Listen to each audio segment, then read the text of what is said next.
This is the foundation coming at you with the free agency / draft video. Real quick, I'm gonna do a DeMarcus Ware and maybe even on Doug Free. You know, they both retired video separately, so I'll get into that later on. But anyway, let's dive right into it. We re-signed Bryce Butler, very friendly, very friendly contract. And you know, for him, he can prove to himself, prove to the rest of the NFL that he has, that he can be. You know, he probably saw the market and he probably knew already. So he probably could just go, hey, if I can show a little bit more this year, you know, complete his game up, you know, be more reliable on the deep ball, then you know he'll make his money eventually, you know, stuff like that.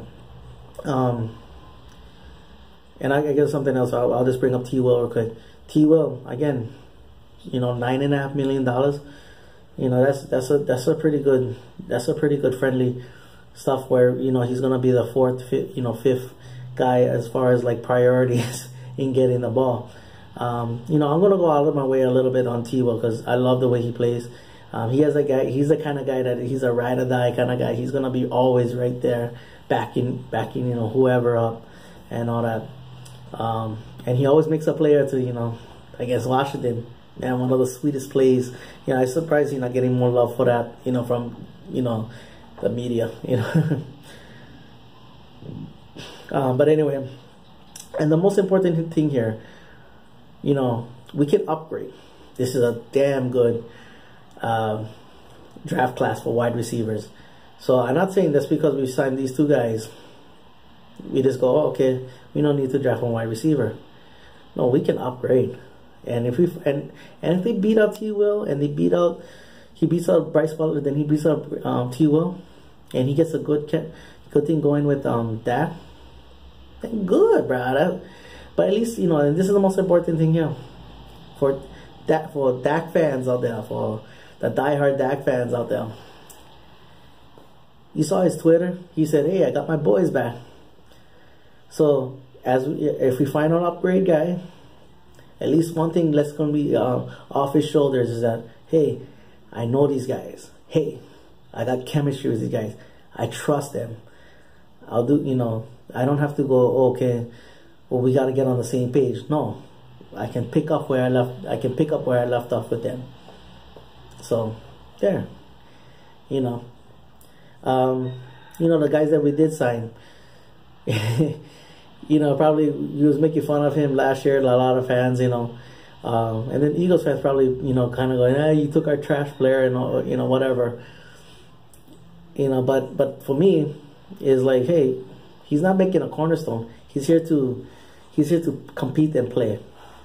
And again, this is you talk about a draft class with cornerbacks and all that, bruh, this is a draft class. So, you know. And then again, Nolan Carroll, he's gonna be there. He you know, he plays tough and all that. But then he's gonna keep Skandrick doing what he did best in the corner. You know, relieving.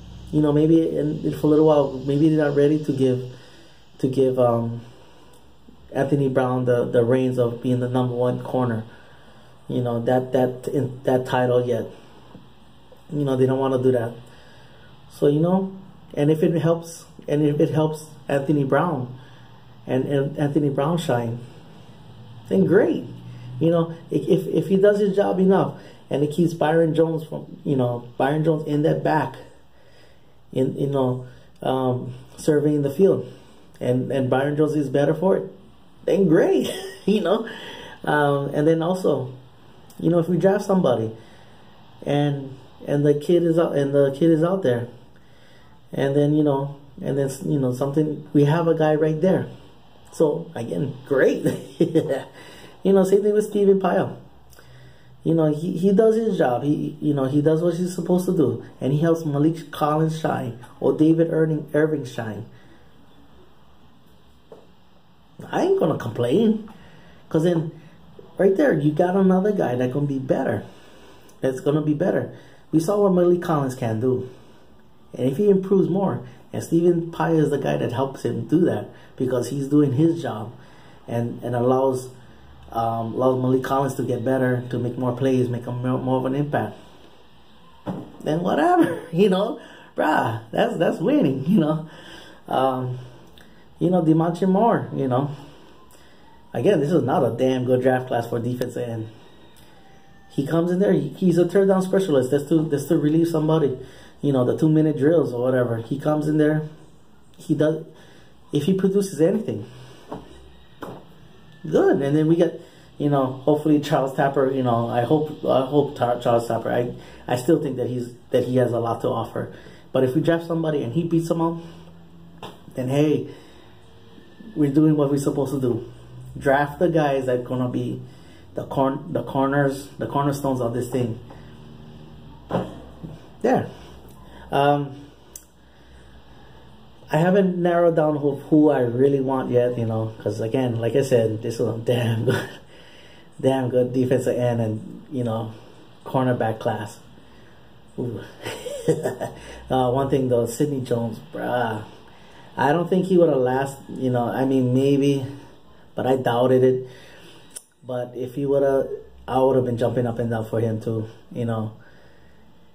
I would have been really wanting this kid. And because one other thing too is that because in the 2015 draft when we got Byron Jones, the guy I really wanted, well, I kind of wanted Gurley. I really wanted Gurley, but Peters, I really wanted him. I was like, I don't, he had problems with coaches a little bit and all that.